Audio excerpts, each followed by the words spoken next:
Hi and welcome to another one of the Tech Geeks videos. All right, we get so many questions asked about Starlink that we thought the best thing to do was to get our own setup, set it up here as an example, show you some of the bits here. Look, this is not meant to be a big technical overview because there are plenty of people out there that know way more than I do and the stuff here about Starlink. We're more interested in showing you the basics and then how you can use what you've got here to extend the Wi-Fi in your property or maybe to another building or even out to your watering holes, your boreholes or anything else like that. So many of you probably have been sent your lovely big Starlink box, maybe not in quite as good condition as that. I know that some people have had these received pretty bashed up and everything.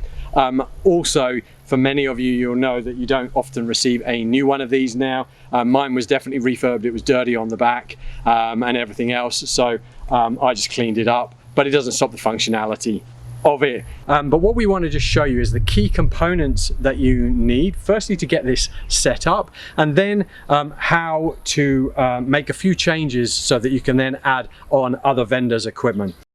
Just a quick overview, what is Starlink? All right, so when I started maybe 25 years ago, we used to do satellite installations, you know, a 2-meter dish, you needed a lining tool, line it up to only 1 or 2 different satellites. You maybe would get 5 or 8 megasecond download speed. You'd need to use your normal modem at 64K to get an upload, just down a normal route, like over the internet in a normal way. Now we have moved to the point where Starlink has thousands of satellites in low orbit around the world, all right, and each one of those can give internet access for a specific area of the planet below it, which is really, really exciting because we can see speeds of hundreds of megasecond from this. They can be used on the top of recreation vehicles. You can be top of your homestead, out on your farm, watching crops, wherever you can think about finding internet connectivity.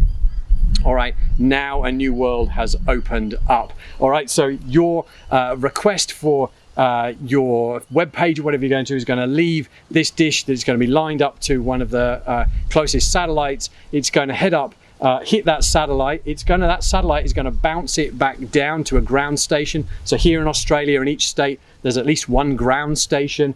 That ground station then carries it over normal fiber connections to the rest of its destination. All right, so really what we're doing is we're using the satellite for the shortest amount of time possible.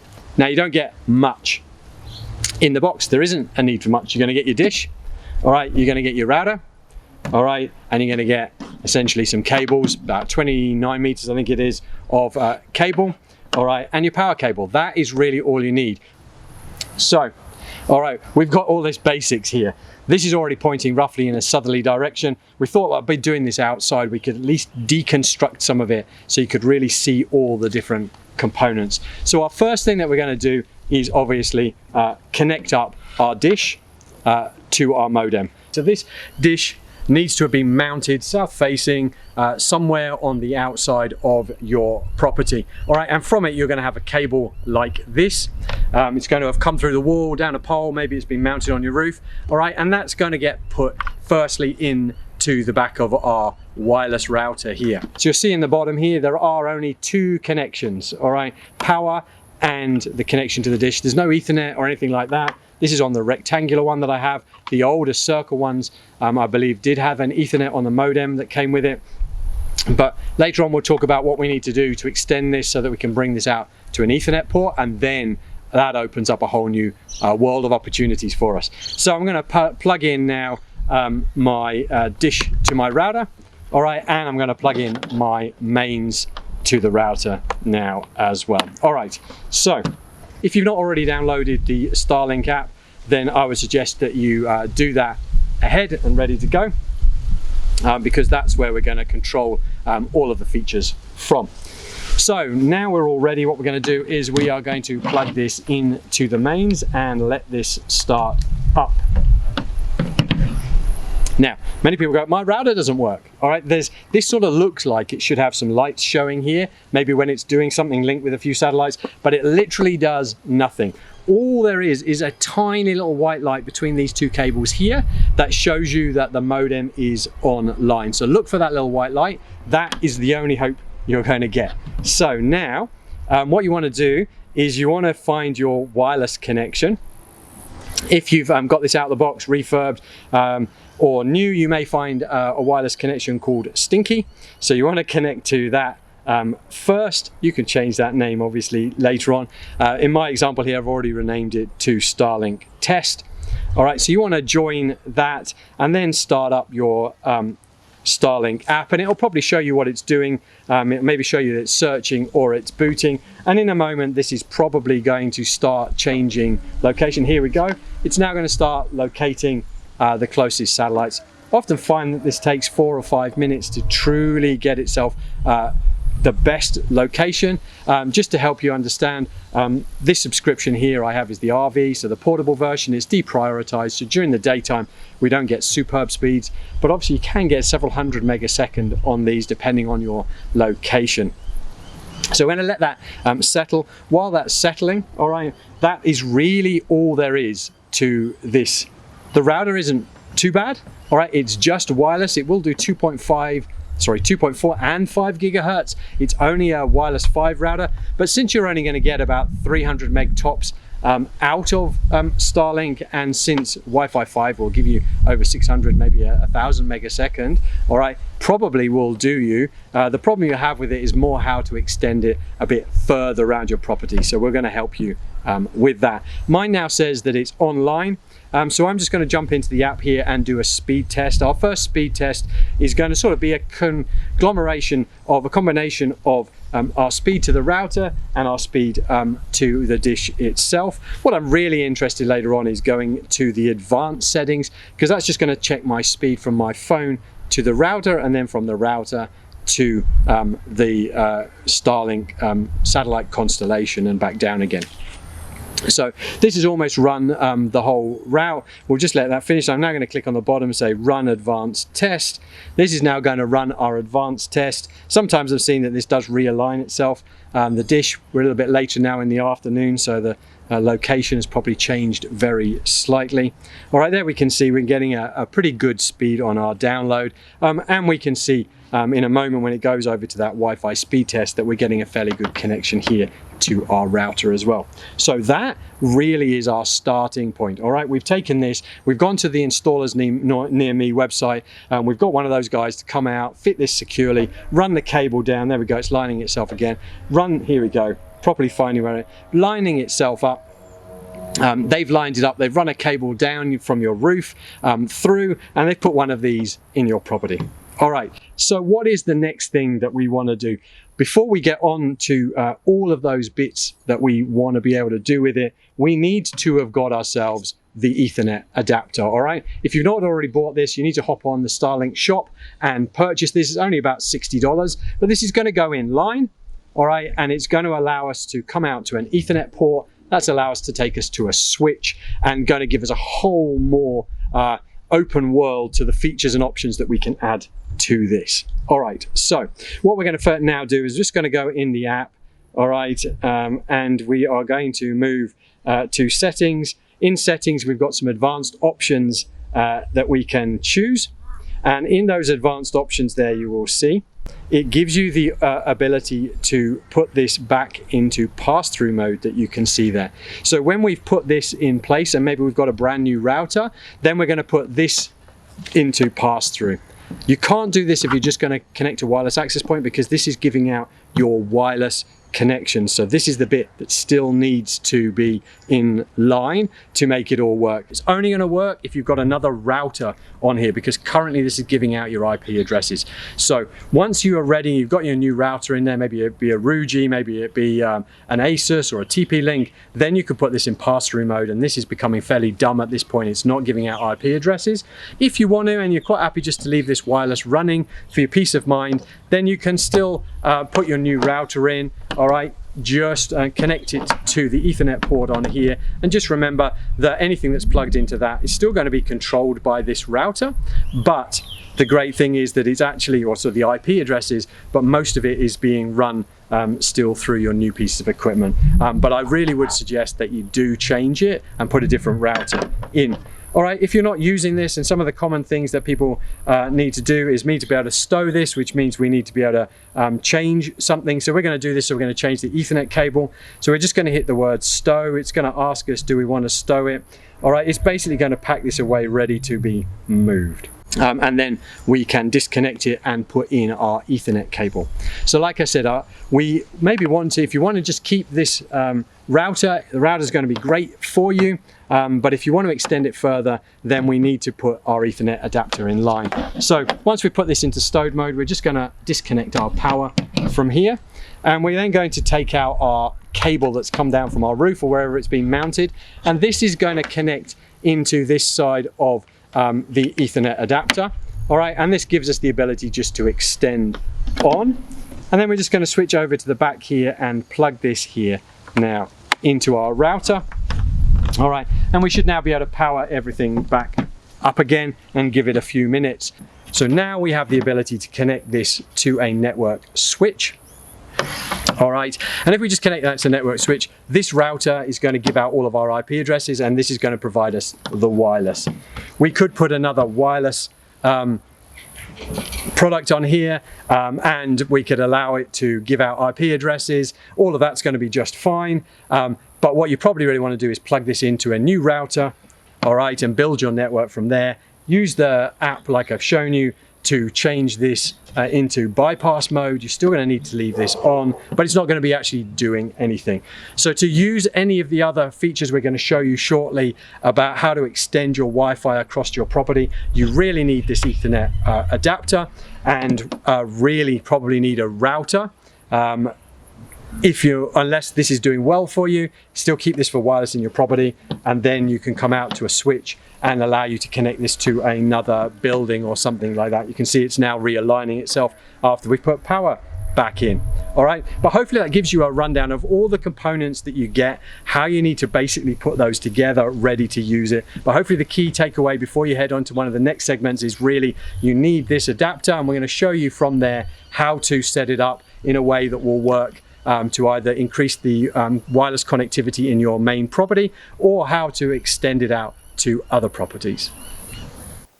Hey, I hear you saying, come on Paul, we've been and got Starlink installed, we've been installers near me, it's all set up, it's all working perfectly. What do I need to do to extend my mesh? Well, we are going to be talking everything mesh. We're going to be talking about wireless repeaters and extenders, as well as these mesh devices here. Obviously, you're going to need your optional Ethernet adapter from Starlink to make all of this work. We've also set a few benchmarks. We are doing some tests here with D-Link, with Netgear, with Ruijie, with TP-Link. I know there's plenty other vendors out there. There's Amazon Aero, there is Google Nest, there's stuff by Asus, by Tender. There's plenty of others. What we've tried to do is pick something that is middle of the line, all right, and is easily accessible and will fit in various locations. Where some people might be trying to extend this to your barn or your workshop, and something like a Google Nest may be less appropriate in a less clean environment. So we've tried to keep something in those a little bit more robust side of things. We've also tried to keep this under $500, Australian that is, and also wireless 6. So I hope you find this video useful. Right, so I know you're excited and you want to move on to setting up mesh or seeing how it works, but I first want to set a few principles in place. So wireless is governed by several things. So the first thing is wireless is about density, not distance, in a basic form. What does that mean? Well, the antenna that we have in these devices, although modern mobile phones are pretty good, it defines how far away or how well your wireless is going to work. It's not about the strength of your wireless access point. This is not about getting one massively powerful wireless access point and being able to cover acres and acres. It is going to still be driven by the antenna in your device. And so maybe you bought some smart light bulbs, all of those type of things. Those will often have fairly poor antennas in them. Now the problem we have with our current Wi-Fi, and even in the start of Wi-Fi 6, is that an access point can only send or receive. It can't do both. It also can't keep a track of everybody's unique speed. We're starting to see changes for that coming in wireless 6E and wireless 7, great. But right now we're governed by this. So what does this mean? It means the further my phone moves away from this access point, the slower my speed on my mobile phone, which is totally logical. But it also means that this device has to drop down its average speed that it is going to connect to all the other devices at the same time, which effectively means that if I'm 100 meters away from this and I get my slowest speed, it's going to have to drop the speed down for most of the other devices connected to it as well, which obviously means that we're going to create a poorer Wi-Fi experience for those people that are right by it. So that's why adding more access points in this, we're going to be talking about mesh and extenders, adding more of those will increase. It means that your devices are spread across and one person has less impact on affecting everybody else, or one person's device has less impact affecting everybody else's device. So that's the first thing. Wireless is about density, not distance. Using more access points is better than trying to find one that covers all your space. Then the second one is what materials affect Wi-Fi. All right, so let's start at the top of the tree. The worst one is metal. So if you're trying to get metal through an ironclad or a color bond clad building, maybe you're trying to get it into a shed or something like that, then you're going to have difficulties. You're going to probably have to use a wireless bridge to get it there and then have an access point inside. So metal is a significant issue when it comes to wireless. Wireless is a digital signal. Metal absorbs it because it's electrical and converts it into sound. So metal is probably one of our worst. Then we move on to things like if we're outside, we're talking about tree trunks, we're talking about branches, we're talking about leaves, we're talking about things that absorb water and are fairly dense fibers. So they're another one of our enemies. Inside, again, the thickness of our walls. Some people have got bluestone walls, which are almost impenetrable just through to their just sheer thickness. So again, you would have to probably, in those instances, have a wire between them. You can try some of these devices and see whether it works, but cable is going to be the best option. You then have things like concrete. Concrete, again, is fairly dense. Most of these devices will go through at least one or two concrete walls, and we'll show you at the end some of the performance that we've got from these devices that we've tested. So it is again about maybe putting these at close enough distance so they can repeat each other and get you through those. Wireless will travel through things like glass.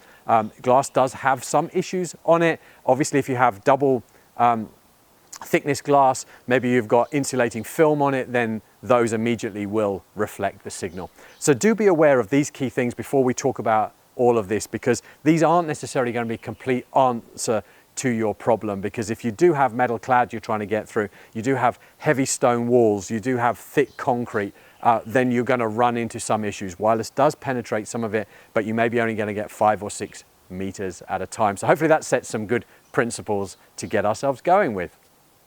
So hopefully that gives us a good starting point. That doesn't just apply to repeaters and mesh, it applies to wireless bridges and everything else like that, so wireless in general. So let's have a look at the difference between what we consider an extender / repeater and what we choose as mesh. So this is an example of an extender. This is a Link RE650, I think it is. It's got these antennas on here, all right? And then we'll use this Link X68 as an example. This is a mesh device. So what are our differences here? So a repeater / extender does exactly what it says. It will join a current Wi-Fi network and rebroadcast it. It generally will rebroadcast it with a different name, and as long as your device is connected and has the password stored, then it will roam from one device to another, but it is literally repeating it. What does that mean? Well, wireless in today's standards means that it can only send or receive. So we've got our access point over here, this is or our router, this is joined the wireless there. All right, this is repeating it here, and I've got my mobile phone over here. If I want to make a request for a web page, I'm sending the request from my mobile phone.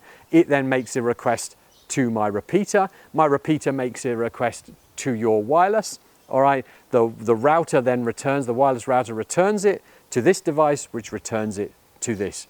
So what do we have? We have several problems here, potentially. The quality of the router, the strength of the wireless signal to here, and the quality of the device at the other end. So we see a speed degradation using a repeater, but it does meet some needs. For instance, maybe you've got Starlink, we've got Starlink set up here in our test bench really to show you how all this works.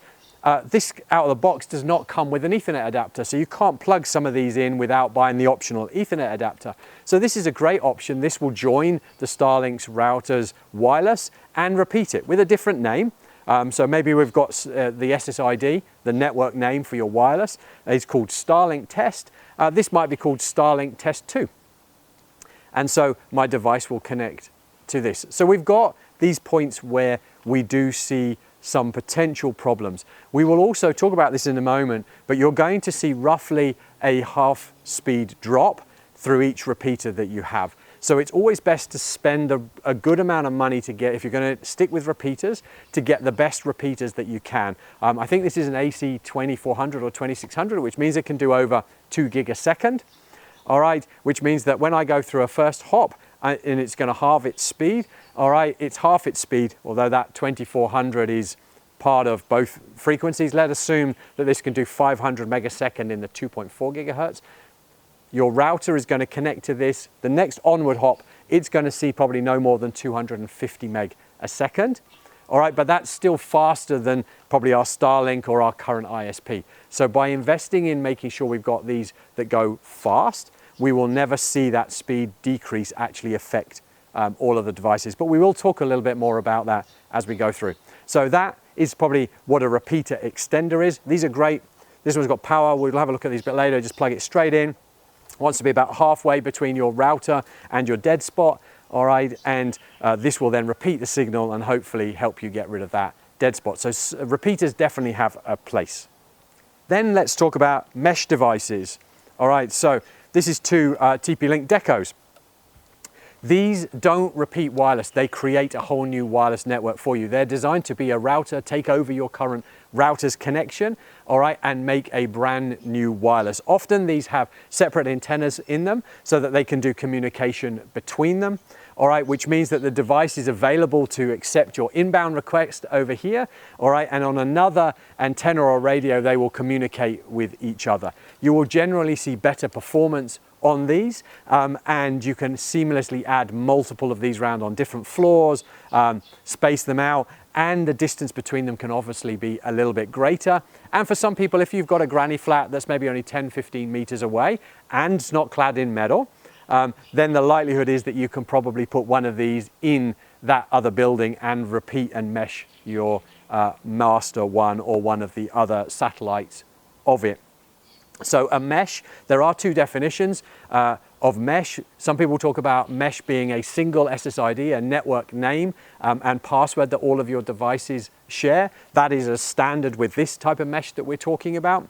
But this type of mesh is being able to extend your wireless without Ethernet cabling between each of the satellite devices, all right? So we've got two here, but you could add 3, you could add 4, you could add 5. Same principle holds for what we talked about here with the repeaters, that you halve the wireless speed for each one of these that you go through.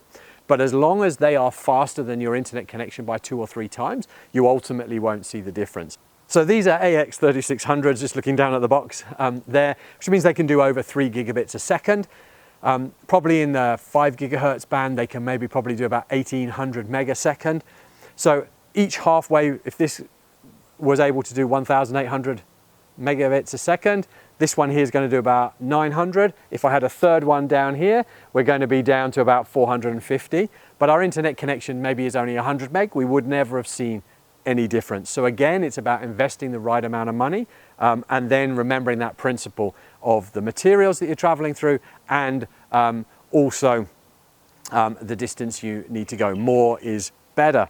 So that is probably our main differences between an extender, which is just repeating the signal, and mesh, which is creating a whole new wireless network for you.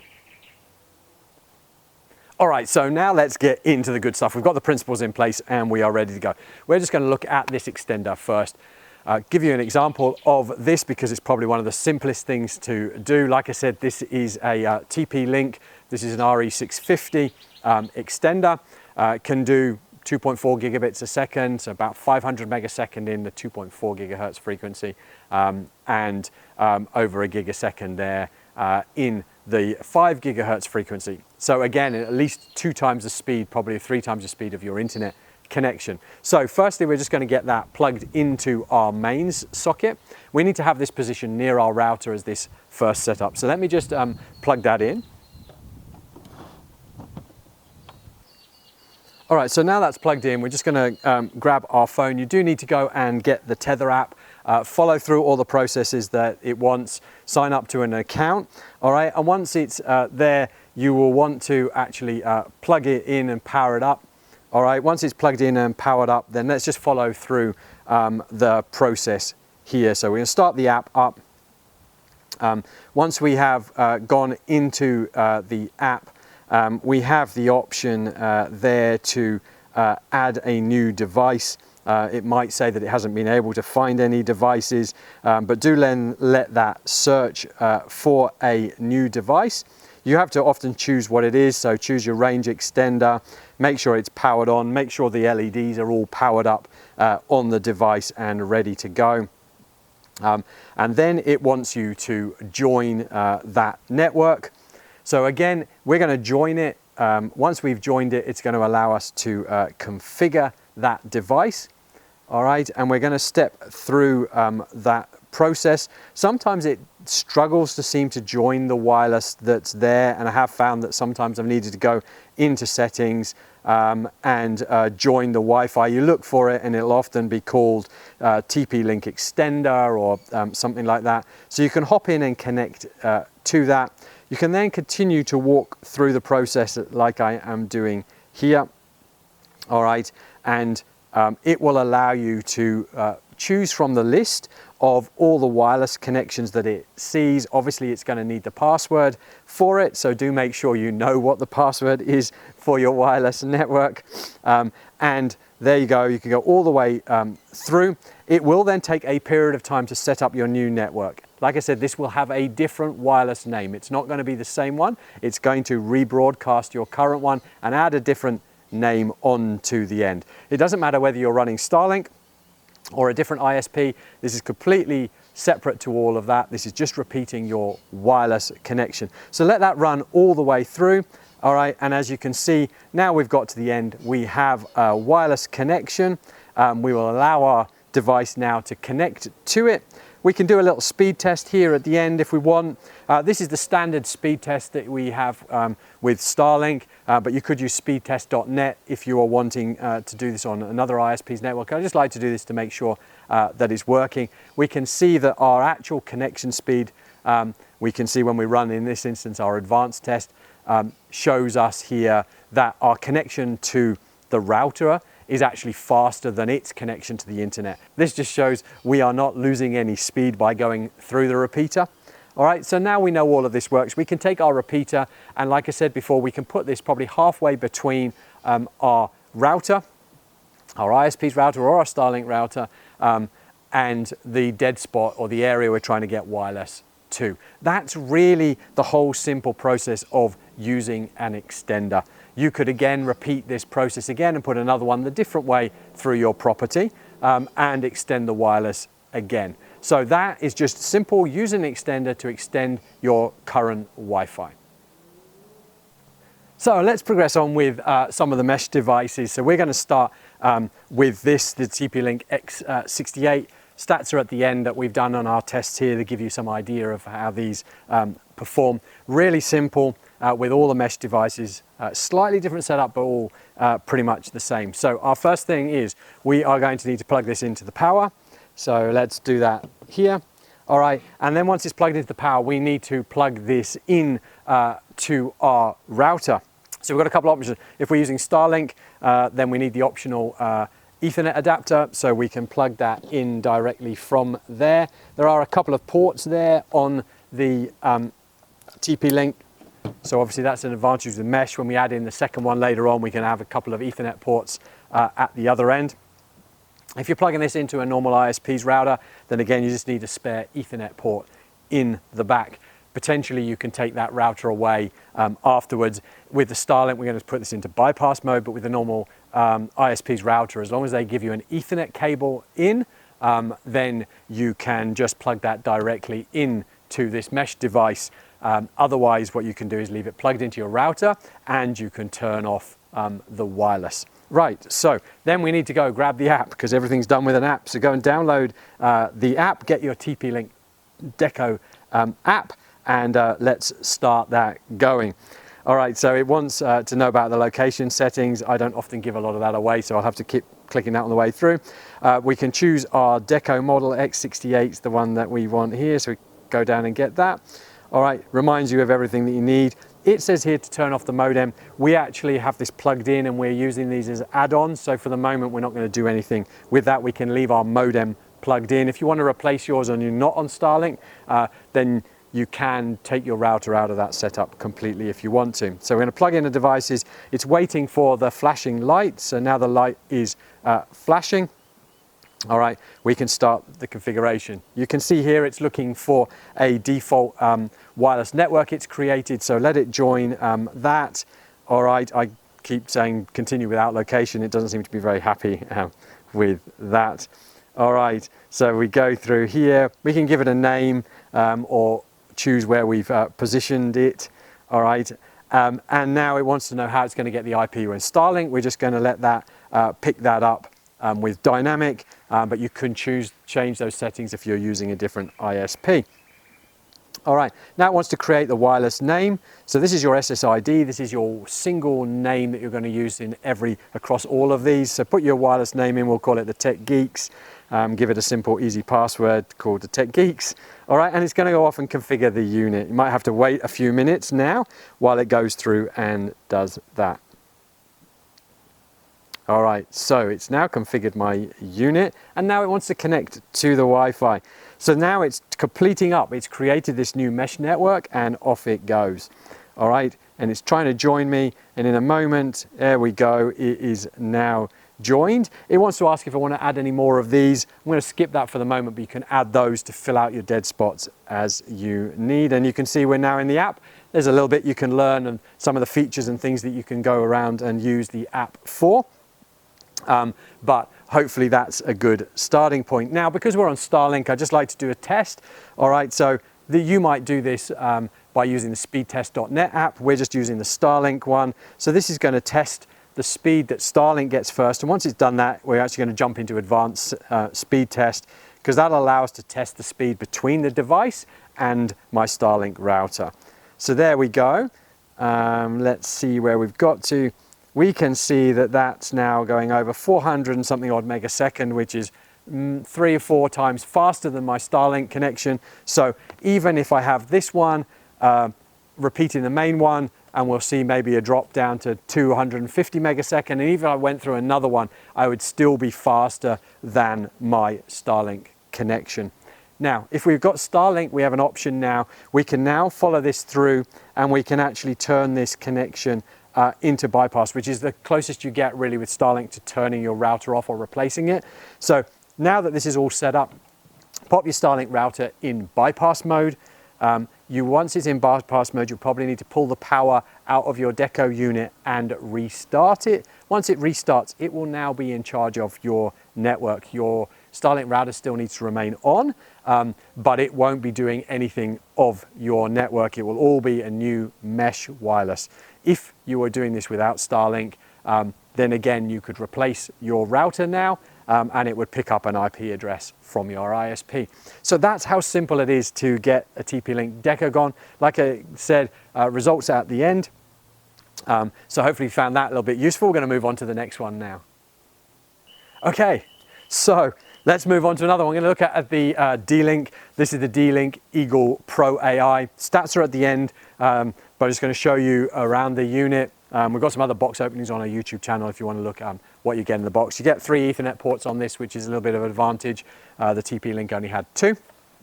Again, this was in a 2-pack, but you can get singles, you can get multi. Remember, you're going to extend this for however you need, depending on the composition of the walls and the distance you need to cover. So same principle as before. Let's get that powered on. All right, now if we're using Starlink, same thing as before.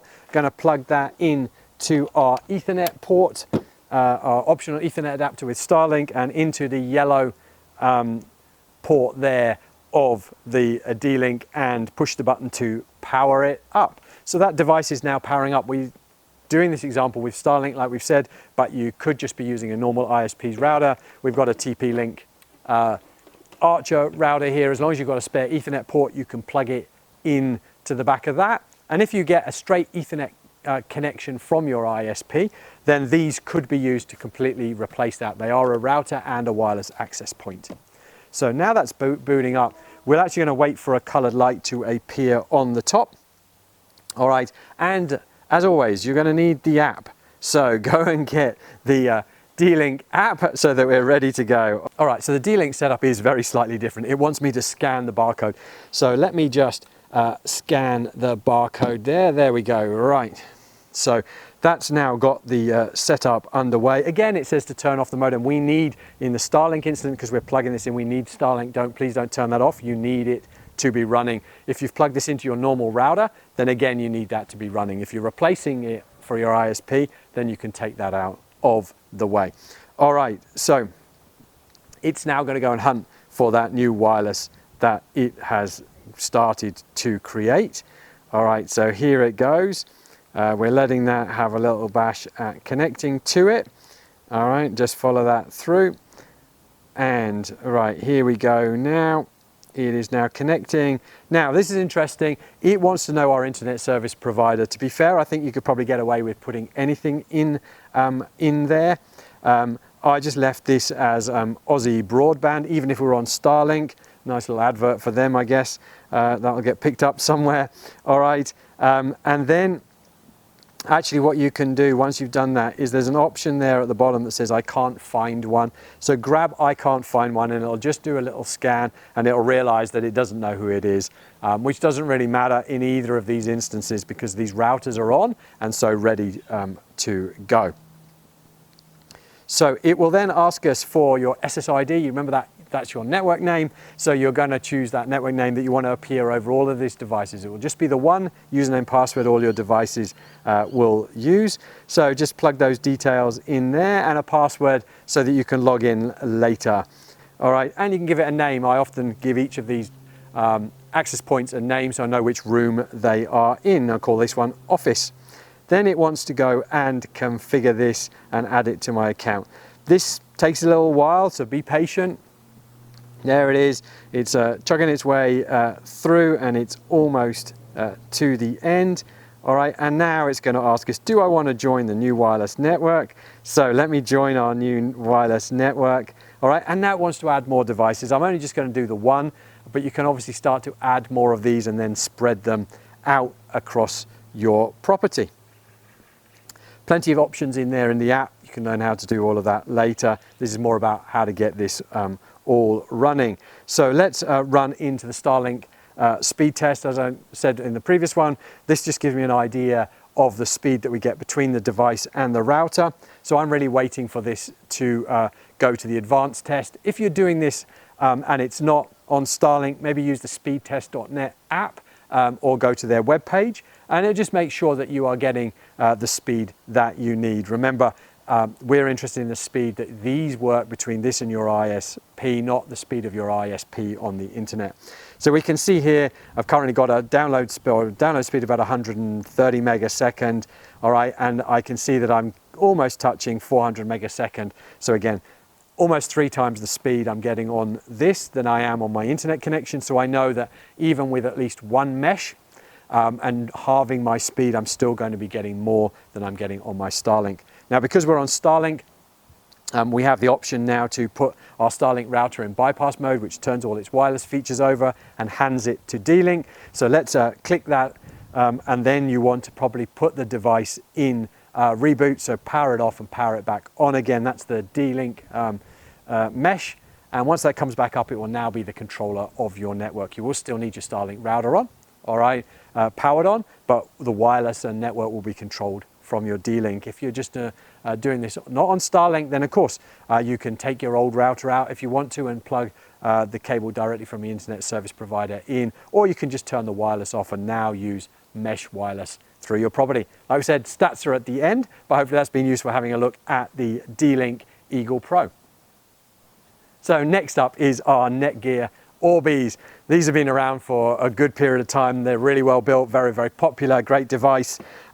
You are going to get, it's a slightly different setup. So you do get a primary unit. The other ones that we've tested, they're all versatile, but here you do get a primary unit and then satellite unit. So you've got 4 Ethernet ports, or 3, and an internet connection on your main, and then you get 2 on each of the satellites. The principle and the setup is pretty much the same.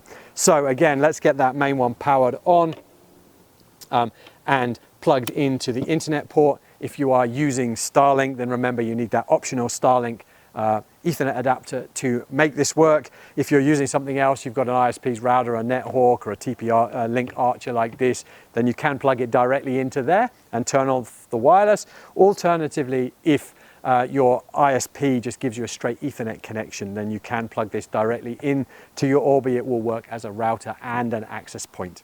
Then, of course, we need the amazing app. So off we go again. We are going to go and find our Orbi or our Netgear app. So once you've downloaded that, gone through and creating an account, you are ready to go. Let us hit this and get our things on the go here. All right, so this is another scan your barcode. So let me go down and scan the barcode there. All right, and this allows it to know what to join. So it's now going to ask us to check everything is in place. It wants you to unplug your modem. We're doing this with Starlink. Please keep your modem on because it's your internet connection. If you're doing this with another ISP, then potentially you can take that router out at this point and plug your ISP directly into it. But you might find it easier to plug it in through your router first and move it later. All right, so it wants you to position all the satellites. I do suggest that you set these up next to each other and then move them later on. All right, it's going to give you a lot of options, and it does take quite a while to go through all of the setup while it scans and tries to find everything. So do be patient while it does that. All right, let's get to, hopefully it's at coming to the end here. Here we go. So now it wants my phone to join our little Orbi network that it temporarily created. All right, and it's detecting all of our devices. We've only got one. We'll maybe add the other one in later on, which you can add as many as you need. Position those for your dead spots. So we'll let that go through and detect. All right, and now it's wanting to start to get here. So it wants to create your Wi-Fi. So again, let's put in here, we're going to call this Tech Geeks. This is your single SSID that's going to be used throughout your property. All right, and a suitable password for it. We also want a password to be able to log in and manage the unit later on. And so let's pop that in. Hopefully it will meet the requirements. There we go. And then wants to know where I'm born and where my mother's born. Not quite sure why that is, but probably if I forgot my password, it might be useful. All right, and now it's going to go and set this up. It's going to take a little while to get through here. And then all you can see, there we go. It wants to join our new Tech Geeks network. All right, it wants to go and check for new firmware. I have actually already updated this, but if you've had this for, it might be this has been on the shelf for a little bit, that it'll want to go and update. So let it go through and run. All right, and then you will see that we've got here, made sure everything's right, and the device is here so that you can do some of the settings and security settings if you want to. Your wireless network is now up and running. You can add more of these to cover your dead spots as you need. Because we're testing this on Starlink, I want to go and just check that this is giving us decent performance. So we're just going to go into the Starlink app and start up the speed test. The speed test first checks our internet connection speed. You could do this with speedtest.net as well if you're just not using Starlink. At least that should show you that you're getting your normal expected internet speed and not getting any loss going through this wireless. The great thing with the Starlink app is it will actually now test the speed if I use advanced speed test between my Orbi and the router, which is what I really want to see. And you can see there it's almost at 500 megasecond. So it's amply multiple times faster than my Starlink connection speed. So I'm not seeing any loss. So I could go through one of these or two of these and still see my full internet connection speed. Now, because this is Starlink, we now have this running. We can actually go in and put the router in bypass mode. This turns off the wireless on the Starlink router. So let's do that. You probably want to pull the power now on the main Starlink router, the main Orbi, and plug it back in again so it boots up, and it will now be in control of your network. If you were doing this on the non-Starlink setup, now's the time to take your ISP's modem out of the way and put the Orbi in place instead and allow it to power up and service your network. On Starlink, you still will need the Starlink router, but it will be in bypass mode, and the rest of the network will be carried by these Netgear devices. So I hope that has been useful, having a look at Netgear Orbis. Again, of this model that we've tested, we've got some stats at the end of the video that you might find useful. All right, so let's move on to Ruijie as another. We've got two options inside Ruijie. We have the R6, these are much more similar to all the others we've been looking at, D-Link and everything else. So we're going to use these. Setup is pretty simple and straightforward. They've got 4 Ethernet ports on them, so pretty versatile. We're also going to look at this, which, although not sold in a multi-pack, this is the Ruijie EW3200 GX Pro.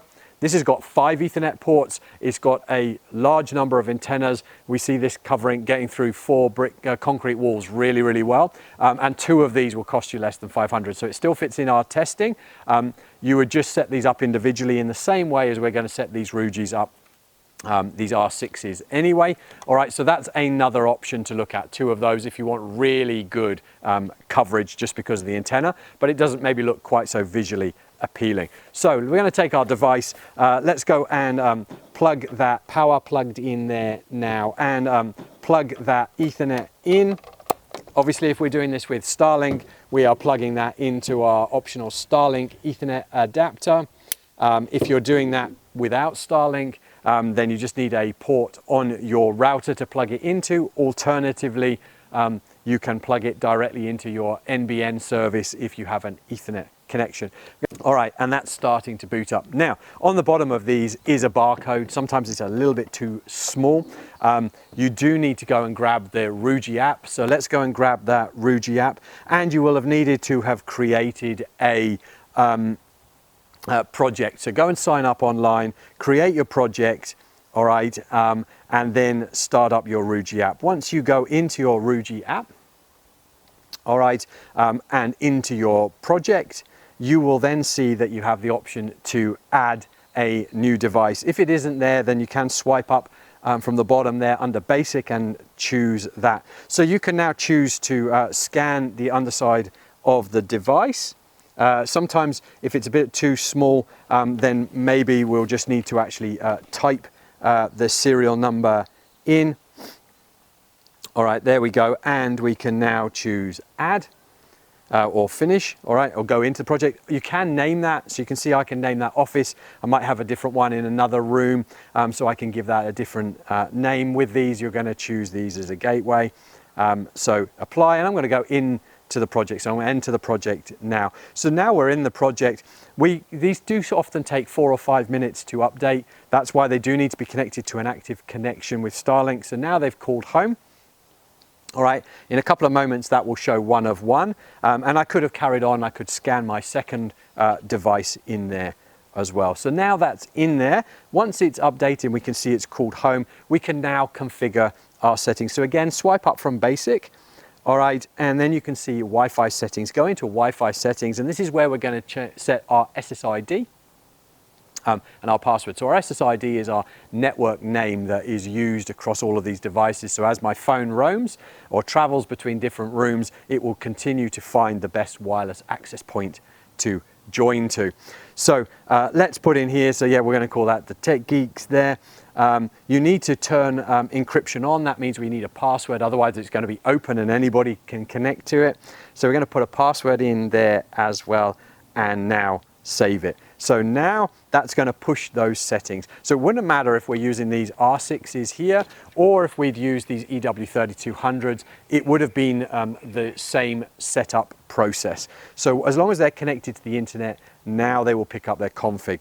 So at this point now, all right, we're going to continue our test like we've done with all of the others. So slightly different, we're going to need to go to settings, and we're just going to need to browse for the wireless network that we've created called the Tech Geeks.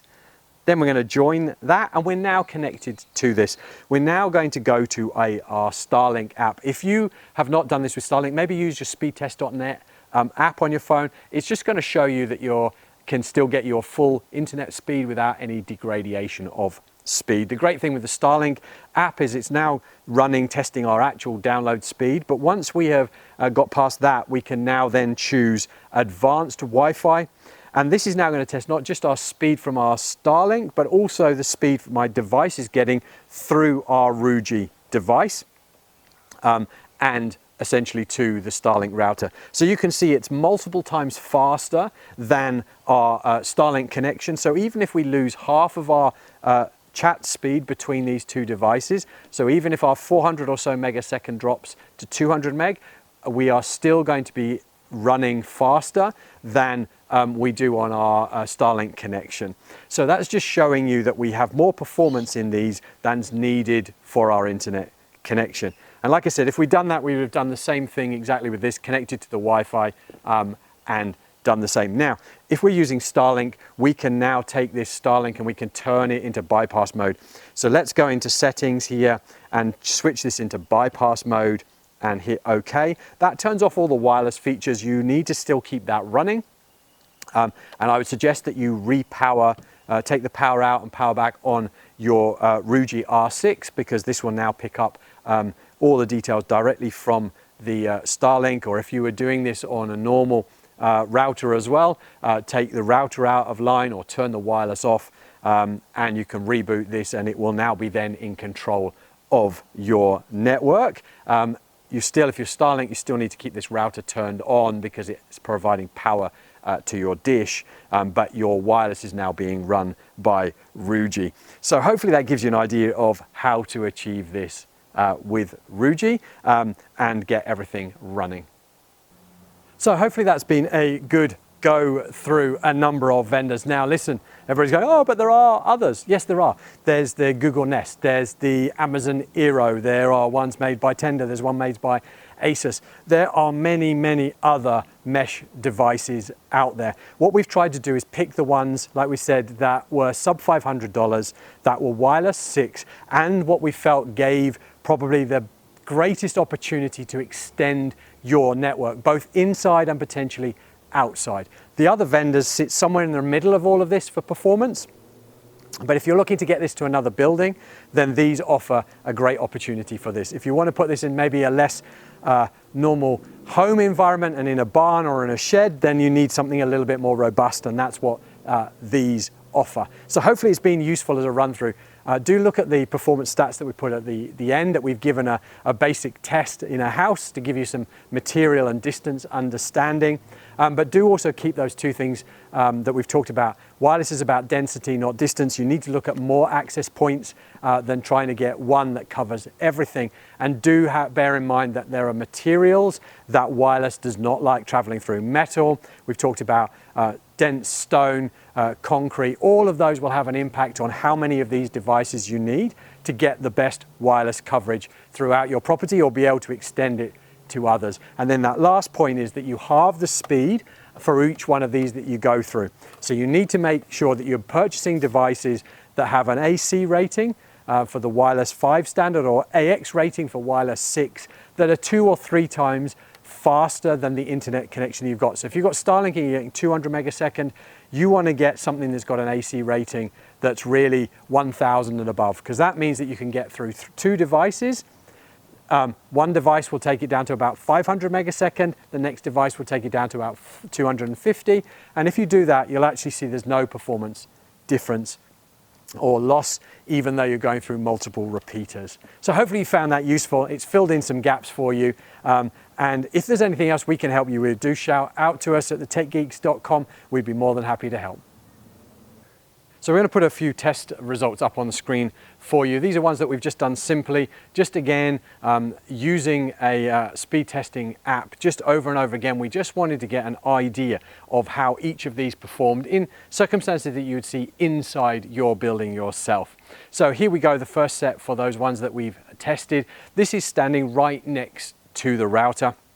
Hopefully with the best signal that we can get. This is all tested on a full 1 gig by 1 gig dedicated fiber link. So you can see we've got wired and wireless, and we're going to repeat this through all of the tests that we've got. The wireless is if we've actually plugged a laptop directly into the Ethernet port of the extender or the mesh point, all right, and obviously the mesh point is directly connected then into that 1 gig internet connection. This is our guideline, and we're going to use that all the way through. So you're going to see that the wireless is never going to be that same speed. We still have issues around wireless getting performance, but it will give you some idea of what we can get stood or connected right next to that access point. We then move around about 9 meters away through one Besser brick concrete filled wall of probably about 10 centimeters thick. So it gives you an idea of how these devices perform, both wired. So again, we're using the repeater or the extender connected to a laptop and connected to it wirelessly. You can see a speed degradation for most of these devices, but it will show you what you might need to do if you're trying to get this to a granny flat or something else, what it would be like traveling through the walls. Now we move to the next stage. This is around about 12 meters away.